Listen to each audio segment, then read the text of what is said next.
कैसे हैं आप? उम्मीद करती हूँ आप बढ़िया और एकदम मज़े में होंगे। तो चलिए आज शिष्टाचार विषय को लेते हुए अपने पाठ को शुरू करते हैं और जानते हैं अपने पाठ का नाम, जिसका नाम है शिष्टाचार। तो इस पाठ को आरंभ करने से पहले संक्षिप्त जानकारी पाठ के विषय में ले लेते हैं। बच्चों, इस पाठ में यह समझाने का प्रयास किया गया है कि दैनिक जीवन में हमारा व्यवहार कैसा होना चाहिए ताकि समाज और परिवार में हमारी अच्छी छवि बन सके। तो चलिए पहले कठिन शब्द जानें जो पाठ में आने वाले हैं।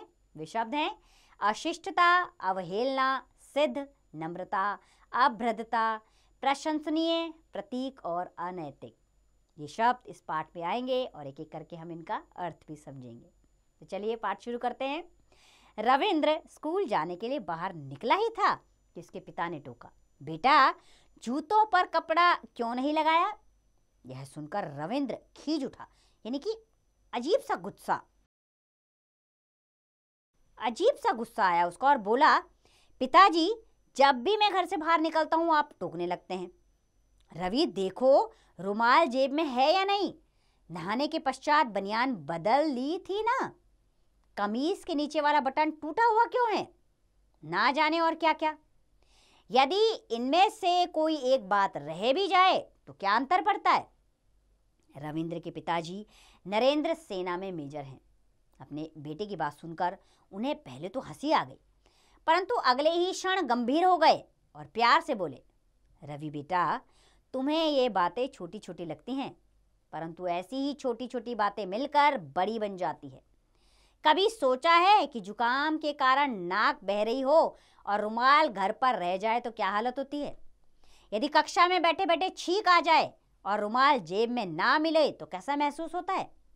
यदि चलते चलते पांव फिसल जाए, कोहनी छिल जाए, खून बहने लगे और रुमाल पास नहीं हो तो क्या कमीज अथवा पैंट से घाव पहुंचोगे? समझ में आया रुमाल का महत्व, यानी कि उसकी आवश्यकता। यह छोटी छोटी बातें आपके मान सम्मान का कारण बन जाती हैं। मेजर साहब ने अपनी बात जारी रखी, हम पढ़ लिख जाते हैं, काम पर लग जाते हैं, परंतु दैनिक जीवन की छोटी छोटी बातों की ओर ध्यान नहीं देते। ऐसी पढ़ाई किस काम की? यदि पढ़ लिख कर खड़ा होना ना आया, चलना ना आया तथा बात करना ना आया, अब तुम जाओ स्कूल के लिए, तुम्हें देर हो रही है। शाम को तुम्हें एक रोचक घटना सुनाऊंगा। रोचक यानी कि बहुत ही इंटरेस्टिंग। रविंद्र तेजी से बाहर निकल गया। स्कूल में रविंद्र ने मन लगाकर पढ़ाई तो की, परंतु उसकी उत्सुकता बनी रही, यानी कि बेचैनी, उसके मन में हलचल थी कि आखिर कौन सी रोचक घटना सुनाने वाले पिताजी। वह अंतिम घंटी की प्रतीक्षा बेचैनी से करता रहा। घर आते ही उसने जल्दी से कुछ खाया और पहुंच गया अपने पिताजी के कमरे में। कमरे में घुसते ही वह बोला, पिताजी अब सुनाइए वह घटना। रविंद्र को अपने समीप बिठाते हुए मेजर साहब बोले, आओ इधर बैठो, अभी सुनाता हूँ। बात कई वर्ष पुरानी है, जब तुम मुश्किल से 2-3 वर्ष के होंगे। मैं तुम्हारी माताजी के साथ मेरठ से दिल्ली रेलगाड़ी से जा रहा था। हमारे सामने की सीट पर एक धनी परिवार बैठा था, जिसमें एक सेठ जी, उनकी पत्नी व 3 बच्चे थे। गाड़ी तेज गति से भागी जा रही थी। तभी सेठ जी के छोटे बच्चे ने थैले में से एक केला निकाला, उसे छिलका नीचे फेंक दिया और केला खाने लगा।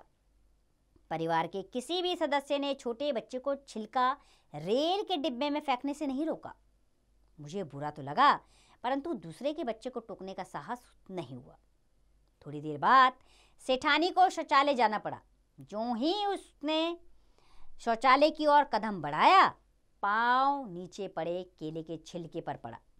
सेठानी जी का शरीर भारी था, वे अपने आप को संभाल ना सकी और मुंह के बल गिर गई। सामने के 2 दांत टूट गए और कोहनियां लहूलुहान हो गई।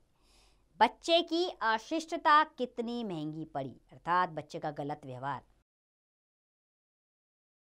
अर्थात उस समय तो टोका नहीं बच्चे को, लेकिन बाद में इसका भुगतान करना पड़ गया।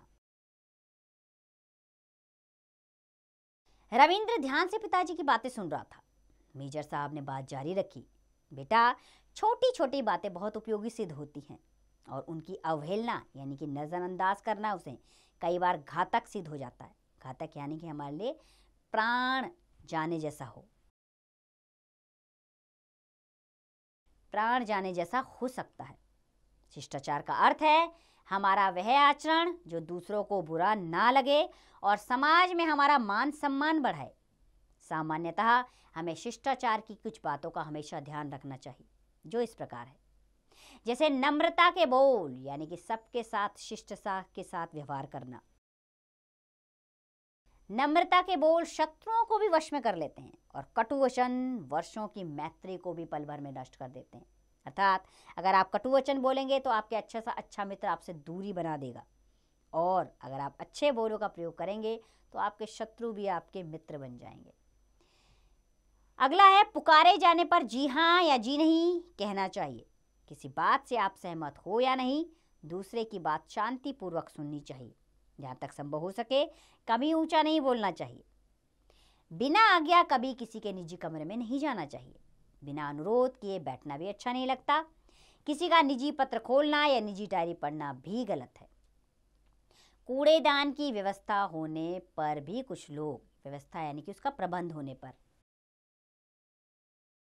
व्यवस्था होने पर भी कुछ लोग फलों के छिलके व कागज के टुकड़े इधर उधर फेंक देते हैं। इसी प्रकार कुछ लोग जहां भी जाए पेशाब करने लग जाते हैं। यह सब अभद्रता नहीं है तो और क्या है?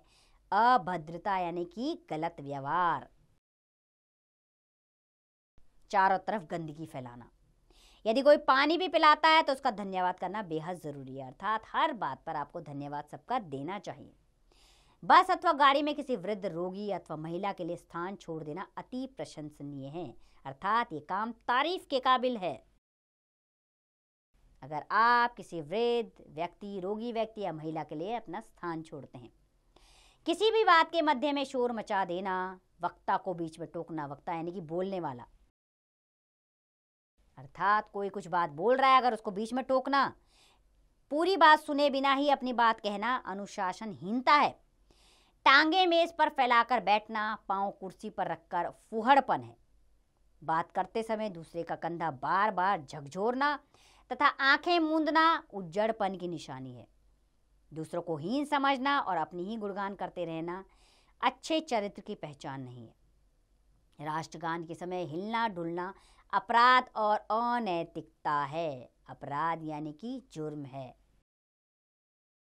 अर्थात जब भी राष्ट्रगान हो तो उसमें हिलना नहीं चाहिए।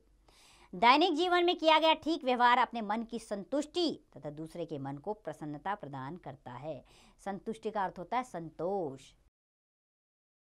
अर्थात अगर आप रोज के जीवन में अच्छा व्यवहार करेंगे तो अपने मन को सुकून मिलता है। मेजर साहब रविंद्र की ओर देख रहे थे। ऐसा प्रतीत हो रहा था कि पिता की बातें बेटे के हृदय पर स्थायी प्रभाव डाल रही हैं। स्थायी यानी कि हमेशा बने रहने वाला। अर्थात मेजर साहब ने जो भी अपने बेटे को बातें बताई उसका असर बेटे के चेहरे पर नजर आने लगा था। तो बच्चों, इस पाठ के जरिए हमें शिष्टाचार के व्यवहार के बारे में बताया गया है कि हमें कैसा व्यवहार अपने दैनिक जीवन में करना चाहिए। किसी के मन को दुखी नहीं करना चाहिए। हमेशा आदर और सम्मान का जीवन हमें खुद भी जीना चाहिए और लोगों को भी जीने देना चाहिए। तो उम्मीद करती हूँ ये पाठ आपको अच्छा लगा होगा, आपको अच्छे से समझ भी आया होगा और इससे मिलने वाली शिष्टाचार के नियम आप भी अपने जीवन में ज़रूर अपनाएंगे। अब इस पाठ का अभ्यास कार्य आप स्वयं कीजिए।